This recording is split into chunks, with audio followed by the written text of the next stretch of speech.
So in my last video, I told you guys that I will be making another iconic team or iconic characters. As you could tell by the title and thumbnail, today I'm going to be creating Sims inspired by the Scooby-Doo crew. This other team was highly requested in my past iconic characters videos, so I'm really excited to get these characters done for you guys today. I want to emphasize the inspired part because a lot of these characters will probably not look like you guys expect, but it is because I put my own twist on them, so they may not look exactly like the cartoons. Scooby-Doo is an American franchise owned by the Warner Bros. The series features 4 teens: Fred Jones, Daphne Blake, Velma Dinkley, Shaggy, Rogers. And we cannot forget their talking Great Dane, Scooby-Doo. Now, I don't know about you guys, but watching Scooby-Doo when I was younger made me actually want a Great Dane for a dog. Now, I will say that has since changed a lot, okay? I absolutely could not imagine owning a Great Dane. They are way too big for me. I'm barely 5'5", okay? Well, probably still 5'4". Not still, like I'm growing or something. Anyway, I am only 5'4", and if the dog is going to be bigger than me and way more than me, I just can't see it happening. Since the show is named after Scooby-Doo the dog, so I'll be making Scooby-Doo first. And this is a really quick little, probably 30-second part of this video because I don't really make animals anymore. I don't make dogs, but if I was to make more animals, they'd be more fantasy themed, okay? It wouldn't be a dog. And I think Scooby-Doo came out cute. I did my best to recreate his markings and his fur coat color, all that good stuff. Now, the shaping part was the hardest for me because, again, I do not make animals. I don't know any of the sliders, so that's something that I will have to practice. Before we get started on the next sim, I want to quickly say thank you guys so much for 19.6 thousand subscribers. This is so insane to me. Like, I take screenshots and stuff, right? I have this idea where I want to make a YouTube memory milestone book, okay? Like a journal or like a scrapbook. And I want to keep track of all my memories on this journey because it's so amazing to see where I've come from and where I'm going. It's just insane that these milestones are just like the things that I'm surpassing is not something that I anticipated would happen this quickly. So I'm so thankful for that. Still working to maintain great quality content and improving where I can, okay? I always say, okay, I just can't help it. But I wanted to make Scooby-Doo a pit bull. I had lots of pit bulls, so I wanted to make Scooby-Doo a pit bull, but I didn't. I decided to give him a Great Dane. The next character we're going to be making is going to be Shaggy. For Shaggy, I made him a dark-skinned man with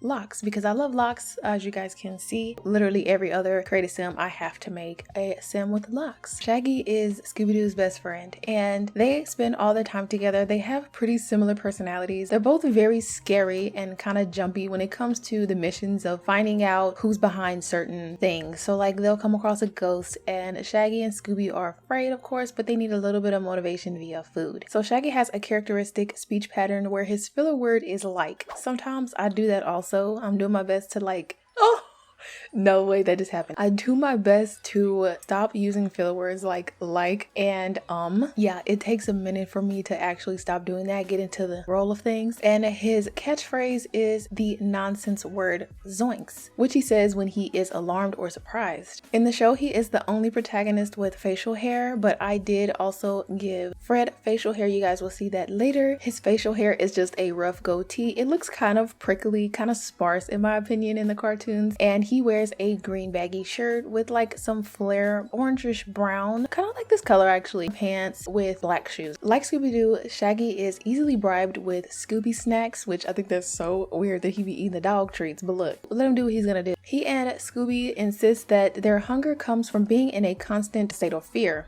Shaggy's favorite meal is extra cheese pizza with pickles, which is gross, but I will say I do like not cheese pizza, but like veggie pizza, and I really like pickles, but I can't imagine putting pickles on my pizza, okay? I just think that's just so nasty, but to each his own. If he wants to eat extra cheese pizza with pickles, let him do that. Going more into Shaggy, Fred insisted that the reason he is so skinny while still eating so much is because of his high metabolism, but he is very slender because he is vegetarian, which is cool because I'm vegetarian, and for the past few weeks I have been vegetarian. I do relapse on meat every once in a while, and I do catch myself thinking, oh, what if I just have like a cheap meat meal every week or month, you know? That technically wouldn't be vegetarianism, but I try not to eat so much meat, okay? And right now, I'm a vegetarian. Shaggy is capable of an incredible feats of athleticism when he is afraid, with many of the episodes showing Shaggy running even faster than Scooby-Doo. Normally, Shaggy becomes extremely afraid when facing monsters and other scary situations, but in one of the episodes, Legend of the Phantasaur, I think it's pronounced, it was explained that he may have a panic disorder. However, on occasion, he has been shown to show courage when his friends are in danger. So some viewers of the original cartoon believe that Shaggy had a gardening addiction, or he used to garden quite a lot. If you guys don't know what gardening is, I'm going to put like little emojis on the screen like right here so you can see what I mean. I just actually learned what that meant, you know. I don't be keeping up with the young kids these days, but apparently that's what gardening is. He actually does not do that. Apparently, allegedly, he does not garden, okay? For Shaggy, I definitely had a hard time picking which hair I wanted to use for him because I had a hard time shaping his face. Since Shaggy is slender, I wanted to keep him slender, okay? I didn't give him much definition in terms of muscle. I did give him a more slim belly overlay so that he looks more slender. And I had a hard time with his hair because nothing was really fitting his face. Hopefully the hair that I picked looks good on him. I think he came out really cute, super handsome. And I also gave him a piece of toast in his mouth because why not? He's always eating, so maybe he always has a snack ready to go on every trip, every mission or whatever. But yes, I think Shaggy came out really cute. I really like his character design. For each of the characters, I wanted to give them something in their clothing that closely resembled their outfits from the original show, which is the one that I watched when I was younger. If you guys are interested in downloading any of these Sims, you can find the CC links and download folders linked in the description, okay? It goes to my Patreon and it'll have each character individually and then the team all together if you guys would like to do that. So moving on to the next character today, I'm going to be making my favorite character, Velma. So Velma Dinkley is normally shown wearing a baggy turtleneck, a sweater with a red skirt, orange socks, and also red shoes. And then of course she's always seen wearing her iconic black glasses. Velma is always portrayed as extremely intelligent, the brains of the group, with an interest in sciences. Due to her intelligence and problem-solving skills, she's normally the first to solve the mysteries, and just like Sherlock Holmes, she tends to keep her conclusions secret until the very end. Velma is actually inspired by the brainy sweater girl Zelda Gilroy, which, oh my god, Zelda was a thing before Zelda. Okay, that's so cool. And Zelda Gilroy was played by Sheila Kuehl, or Kuehl, I think that's how you say it, in an American sitcom called The Many Loves of Dobie Gillis. There's also something else about Velma that I actually didn't pick up on and didn't know about until I made these Sims, and you guys will find out with me later if you don't already know. A running gag in the Scooby-Doo series for Velma is her severe myopia or nearsightedness. I don't know why the wiki didn't just say that. And her ability to repeatedly lose her glasses, often them falling off as a result of them running from the villains. And her little quirky thing to say is, my glasses, I can't see without my glasses. Now, I have had some people try on my glasses, okay? I'm nearsighted and farsighted, and I have astigmatism, which that probably will make sense for me to have astigmatism if I have both nearsighted and farsighted anyway. My eyes are pretty bad, and I've had a couple people try on my glasses, and everyone's always like, how can you see without glasses? I'm like, look, it's not blur, it's blurry, okay? It's not blurry. I'm not blind, or legally blind. Really? Anyway, I'm not like legally blind or anything, but my eyes are pretty bad. They're not extremely bad. I can function without them. It's just very hard, okay? Now, I do wish I was born with beautiful 20/20 perfect eyes vision, okay? I really do, but I wasn't. I need glasses, and yeah, I like wearing pretty glasses because I need them, shoot. I do try to wear contacts, but I started wearing contacts very old. Not old, like 18 is old, it's not. I think I started wearing contacts when I was around 18. So my eyes are actually very sensitive, and I'm still not used to wearing contacts. Most of the time when I wear like bangs or something, like I wanted to wear this part of my hair down, I couldn't do that because they always stick out from my glasses. Like if my glasses are past my face, my bangs are like this, so they're like permanently in parentheses shapes, and I think it's really odd. Maybe it's just me, but I would like for them to be straight down. Anyway, off topic. I really do miss you guys. I feel like we haven't talked in a while. It's only been a week, but I really like coming on here and talking to you guys. I'm so excited to be here.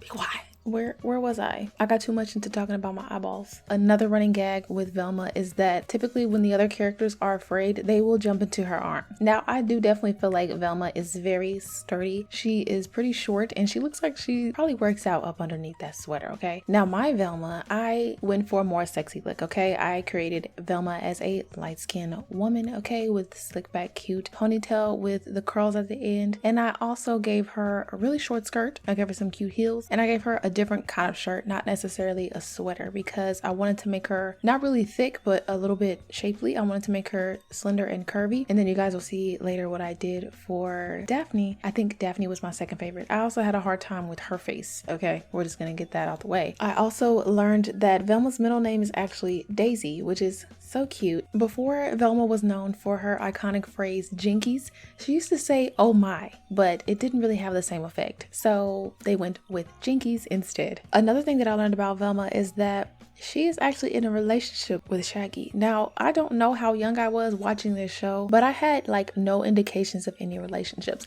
Growing up, of course, I did pick up on the fact that Daphne and Fred liked each other or they were dating, but I never knew that Shaggy and Velma were together. So according to the Wikipedia post, Shaggy and Velma actually had a child together in Scooby Apocalypse. Somehow, some way, she's also been shown to be interested in Johnny Bravo, which was another show I watched as a kid, Patrick Wisely, and Sam Winchester. Now, I don't know who the other two are, but a majority of the time, Velma is shown as being interested in men. And actually, another thing, Velma is bisexual. She has been shown to have interest in women, such as Coco Diablo. So I think Velma came out really cute. Let me know what you guys think of Velma. So there actually is a new show called Velma. I think it's on Netflix, I'm not sure, but my sister has seen it. And apparently in the show, Velma was interested in Daphne. Now also in the show, in 2020, James Gunn, the screenwriter of the 2002 Scooby-Doo film, stated that Velma was written as eyeballing Daphne. So she even probably has a little crush on Daphne. And other things about the other characters, the film was initially intended to be R-rated. Shaggy, of course, was supposed to be a pothead or, you know, a gardener. And at first, Fred was supposed to be a gangster. And then later it came out that he was supposed to be a closeted gay man, hence the ascot. But yeah, that's some things that I really didn't know about this entire show, or like, because I saw the live action too. And I'm not sure how many films there were of it, but I remember those actors specifically. And I did not once know that Fred was supposed to be gay. Which leads me to the next character I'm going to be creating today, and that's going to be Fred. Now, Fred is the leader of the group in the Scooby-Doo series. So Fred is normally shown as wearing, like I said earlier, an ascot as well as blue pants, a white sweater-ish top with a collar, and he also wears kind of light brown or cognac colored shoes. The Wikipedia page states that he wears an Hermes ascot, okay? So let's be specific. He wears an Hermes ascot. I didn't even know that was a brand back then. I guess it is. So he is shown often setting up traps for villains, which Shaggy and Scooby tend to set them off by mistake, causing the villain to be captured in another way. Fred normally takes the lead in solving the mysteries, often taking Daphne along with him and sometimes Velma. Shaggy and Scooby likely or normally stay behind because they're normally really scared or they're too busy eating. Although Fred is shown as a generally nice guy, he can come off as a bit bossy, often having to force Shaggy and Scooby to partake in the group's activities and trying to solve mysteries and find villains, despite their fears and or better judgment. According to Scooby-Doo behind the scenes, his boyhood nickname was Pickle, and he was often voted best looking in school. In What's New Scooby-Doo, Fred had more of a variety of interests, including weightlifting, wrestling, setting traps for like learning how to use traps, and also martial arts. And apparently his name was originally supposed to be Ronnie. Like I said earlier, in one of the older films for Scooby-Doo, the 2002 film, Fred was revealed to be gay, which was why he wore the ascot all the time. Now, from personal experience, I have never once encountered a gay man who wears an ascot, but I guess that's how they wanted to portray him at the time. I did try to look up and see if Fred had a particular catchphrase, but there was so many I really couldn't figure out which one was the real one, if there actually is one. I personally can't remember him having a catchphrase or a particular catchphrase, but if you guys know what it is, let me know, okay? Because I can't remember. It was so long ago. Literally, I can't remember the last time I saw a Scooby-Doo episode or the movie, okay? But yes, so I gave him more of a polished look, and I wanted him to look like, you know, he's very put together, okay? He's the leader of the group, so he needs to look that way. He needs to look the part. I think he came out cute. For some reason, I really could not figure out how to get this man to look the way I wanted. I used a reference picture of some man who looked like Theo James. So I was hoping he would come out like that, but he didn't. I do think he came out pretty handsome, but he could have came out better. I did give him, like I said, a little bit of facial hair, just a little something light to kind of bring his face into his manhood, okay? That didn't sound right. To make him look more like an adult sim, okay? Not so much a teenager. Last but not least, I'm going to be making Daphne, and I wanted Daphne and Fred to be a couple, okay? But that was before I realized that Fred was gay. So they can still be a pair, but we're just gonna say Fred and Daphne are best friends. But yeah, originally I wanted them to be a couple. So I made Daphne a really dark skin model-esque look because according to the wiki, she wants to be a model and she wants to be a detective. Now her parents weren't too happy about the model part, but from what I remember from the show, she is definitely more of a detective rather than a model. Side note, and this is completely unrelated, but Daphne is actually from Greek mythology, the name. Daphne was a nymph and the personification of the laurel tree who was transformed into a tree by her father to escape the amorous pursuit of Apollo, the god of hunting, music, and poetry. That is some crazy stuff, okay? I've actually never heard of Daphne being in Greek mythology, but I learn something new every day. So Daphne Blake is depicted as a woman who comes from a wealthy family and is known for her fashion sense. She has like her iconic purple dress, her purple headband, and purple shoes, or in this case her purple boots. I do like Daphne's boots better, and when I did cosplay and stuff and I was interested in cosplaying Velma and Daphne with my sister, I was thinking you gotta wear the boots. Daphne's gotta have the boots. And of course I was gonna be Velma because I wear glasses out of the two of us, but if she was gonna be doing Daphne with me, she had to wear the purple boots. She also has a knack for getting into danger, hence her nickname Danger Prone Daphne. So Daphne is depicted as a very sophisticated teenager, and according to the Wikipedia page, her parents were the ones who gave the team the seed money to start off their crime solving or like mystery solving teen crew business thing. I don't even know what to call it. So in the first series, Daphne is depicted as beautiful, enthusiastic, and eager to help, but occasionally clumsy and danger prone. She sometimes serves as the damsel in distress, often being kidnapped for the team to later save her. But as the franchise went on, she became a strong and independent character who could take care of herself. Throughout the various incarnations of the Scooby franchise, Daphne and Fred were shown to have interest in each other, and then by the second season, they were shown to be actively dating. In the first live action of the Scooby-Doo film, Fred and Daphne started off as just friends, but as the film progressed, they started to show some romantic interest in each other and briefly kiss after saving Spooky Island. In the sequel, they are in a relationship. Now, like I said before, I did not know that Fred was supposed to be a gay man, okay? I didn't know that. Now, most of the variations or incarnations do show Daphne and Fred as a couple, which is initially what I went for. You guys can definitely make him a gay man if you want to, but that is what I went for when I started making these Sims. I gave Daphne her like slick kind of hair, and the only headband I had to work was a purple plaid headband, and it didn't really fit on her hair. It was floating a little bit. We're gonna pretend like it wasn't floating, okay? Don't say anything. For her boots, of course, purple boots. And my sister agreed that this dress that I have on her is the best one. And of course, me being a perfectionist, I did attempt, okay? She didn't let me. I attempted to go look for a better dress. And I think the one that she's wearing kind of just fits into the Daphne vibe. So yes, I made her very tall, or I made her a little bit taller, or slightly taller because of the boots, and also made her very slender, slim, very dark-skinned woman. And I think she came out beautifully. I will say again, she was my second favorite. Velma was my first, and Shaggy was my third. Fred was my last favorite. I really did have trouble modeling this sim to look like the inspiration picture. He was the only one I had inspiration for, by the way. He just didn't come out how I'd hoped. I recently downloaded a new like cheekbone, cheek, and jaw slider from MagicBot, and I'm still learning how to use the sliders. Every time I download a new slider, I forget about the old ones or forget to exchange them or take them out. And sometimes when you do that, your old Sims will not look the same. So I'm just going to keep them all in there. And if I ever have time, I'm going to go back using my new cheekbone sliders to edit those older Sims. I want to quickly thank all of my patrons, all of my YouTube members, and all my other supporters. Anyone who's donated to my fundraiser, thank you so much. The fundraiser is still open. It will stay open until it is closed. So if you can and would like to donate, definitely can. I may or may not reopen the fundraiser. Oh, but I think I will, just so that I have extra money coming in case of an emergency like this. My sim commissions are open, so if you guys would like for me to make sims for you, I definitely can. Last thing I want to say is, if you made it this far, thank you so much for watching. Let me know down in the comments what you thought of this team and how you like them. Once again, thank you guys so much for 19.6 thousand subscribers. We're almost to 20,000.